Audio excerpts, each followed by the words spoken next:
Good morning, this is Clinton Gray coming to you from Huachuca City Community Garden, and I wanted to talk to you a little bit this morning about tomatoes. These are the tomato vines here that we put into cages a few weeks ago, and these are the cages that we built. It's been about a month now that we put these on. I just wanted to kind of emphasize with this, you can see how these cages are containing these tomatoes.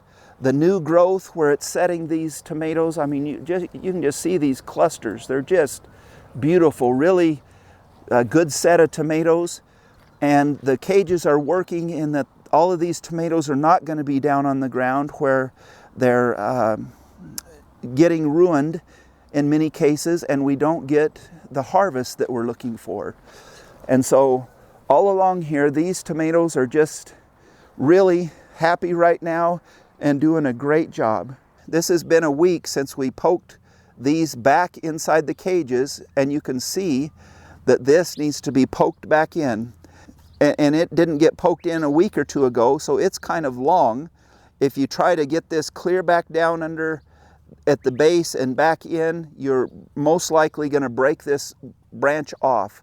And so what I would do is I would just get up here where this is still pliable, and I would stick this back into the cage so that, and I get the leaf over that so that it holds it, and these that are still supple, I can get inside the cage, and I put it back in there so that in the future, these all will come inside the cage when this cluster makes fruit eventually, which is, we're probably a month off until we have some good fruit on there, but that will all be in the cage and it'll be supported.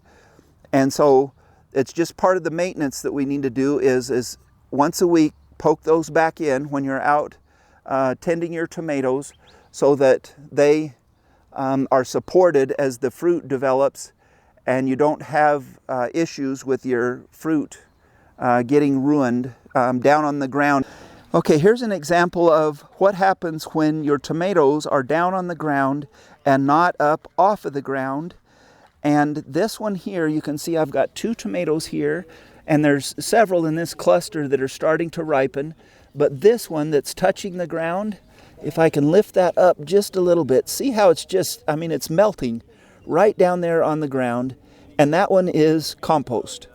This one right next to it is ripening lovely, and we can just pop this one off.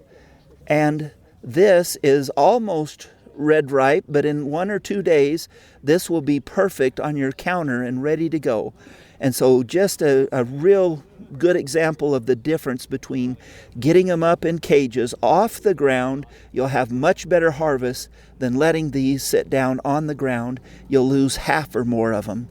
And that's because the insects, the bacteria, things, they just attack these tomatoes or most fruit in general that are on the ground like that, sitting on the ground, and you'll lose a lot of your harvest. So that's a good reason to put in the effort, the time, and the finances to build these cages or something very similar where you're getting all of your fruit up off the ground.